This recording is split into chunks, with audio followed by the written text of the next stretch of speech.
ఈరోజు వీకెండ్ కావడంతో big boss stage మీదకు వచ్చిన నాగార్జున గారు హౌస్లో ఉన్న కంటెస్టెంట్స్ని పలుకరించి ఆ తర్వాత ముందుగా తనుజ దగ్గరికి వచ్చి ఆగారనే చెప్పాలి. తనుజ, ఏంటమ్మా చాలా ఆనందంగా ఉన్నట్టున్నావు, మీ సిస్టర్ హౌస్లోకి వచ్చి వెళ్ళినందుక అంటే, అవును సార్, హౌస్లోకి వచ్చిన కాడ నుంచి కూడా మా అమ్మ వాళ్ళు ఎలా ఉన్నారు, మా సిస్టర్స్ వాళ్ళు ఎలా ఉన్నారని అనుకున్నాను. కానీ మా సిస్టర్ వచ్చింది అంటే, అవును మీ సిస్టర్ మ్యారేజ్ని చాలా మిస్ అవుతున్నట్టున్నావు కదా తనుజ, ఒక్కసారి బయటికి వెళ్ళి వస్తావా అంటే, అబ్బబ్బే లేదు సార్, మీరు బలేటోరు అంటూ తనుజ చెప్పుకొచ్చింది. మా సిస్టర్ ఇక్కడికి వచ్చి చెప్పింది సార్, నువ్వు బాగా గేమ్ ఆడుతున్నావు, బయటికి వస్తే కప్పు తీసుకొనే రావాలని చెప్పేసి, సో అలాంటప్పుడు నేనెందుకు సార్ బయటికి వెళ్తాను అంటూ తనుజ అయితే చెప్పుకొచ్చింది. అయితే లేదమ్మా, నువ్వు ఫీల్ అవుతున్నావు కదా ఎక్కువ అని చెప్పేసి అంటే, లేదు సార్, ఆ ఫీల్ కూడా బిగ్ బాస్ తీర్చేశాడు. మొత్తానికి అందరి సమక్షంలో కొన్ని కోట్లాది మంది చూసే టెలివిజన్ షో ద్వారా మా సిస్టర్కి నేను పెళ్లి కూతుర్ని చేయడం అనేది నాకు చాలా హ్యాపీగా అనిపిస్తుంది అంటూ తనుజ చెప్పుకొచ్చింది.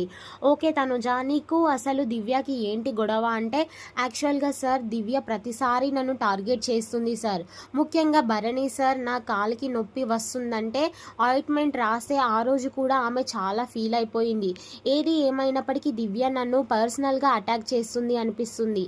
సో ఆమె ప్రతిసారి కూడా కెప్టెన్సీ టాస్క్లో బిగ్ బాస్ ఎవరిని సపోర్టెడ్గా తీసేస్తారు అంటే వెంటనే నా పేరు చెప్తుంది. ఆమె చెప్పడం వల్ల మిగిలిన హౌస్ మేట్స్ అందరూ కూడా తీసేస్తున్నారు. మొన్న లాస్ట్ టైం ఏదైతే ట్రైన్ టాస్క్ జరిగిందో అక్కడ కూడా అలానే చేసింది సార్. దివ్య మళ్ళీ ఇప్పుడు కూడా అలానే చేస్తుంది. ఏమన్నా అంటే, ఆల్రెడీ నువ్వు కెప్టెన్ అయ్యావు కదా అంటుంది. మరి కెప్టెన్ అయిన ఇమాన్యుయల్కి ఎలా సపోర్ట్ చేసి మళ్ళీ కెప్టెన్ చేసింది సార్? ఏది ఏమైనా సరే దివ్య నాకు నచ్చలేదు సార్ అంటూ తనుజ చెప్పుకొచ్చింది. ఇక ఇందులో భాగంగానే నాగార్జున గారు మాట్లాడుతూ, తనుజ ఒకటి గుర్తుపెట్టుకో, నువ్వు గేమ్ బాగా ఆడుతున్నావు అనుకుంటా, అందుకే దివ్య నీకు అటాక్ చేస్తుందేమో అంటూ నాగార్జున గారు అయితే చిన్న హింట్ ఇచ్చారు.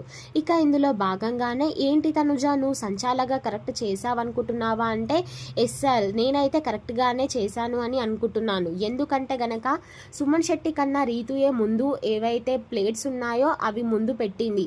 సో అందుకే నేను రీతుని విన్నర్ని చేశాను సార్ అంటే, ఏది ఏమైనప్పటికీ కూడా మరి నీకోసం వీడియో అంటూ వీడియో వేసి చూపించాడు. అయితే సుమన్ శెట్టి ఏవైతే పెట్టాడో అవి లేటుగా పెట్టాడు, తప్పుగా పెట్టాడు. కానీ రీతు కరెక్ట్గా పెట్టడం చూపించి, తనుజ యు ఆర్ ద సంచాలకగా కరెక్ట్ చేసావమ్మా, వండర్ఫుల్ గేమ్, నీ గేమ్ చాలా బాగుంది, ఇలానే నీ గేమ్ని కంటిన్యూ చెయ్యంటూ వీకెండ్ వచ్చిన నాగార్జున గారు తనుజకి చెప్పుకొచ్చారు. మరి మొత్తానికి వీకెండ్ వచ్చిన నాగార్జున గారు తనుజపై చెప్పిన మాటలపై మీకు ఎలాగా అనిపించాయి అనేది కామెంట్ సెక్షన్లో తెలియజేయండి.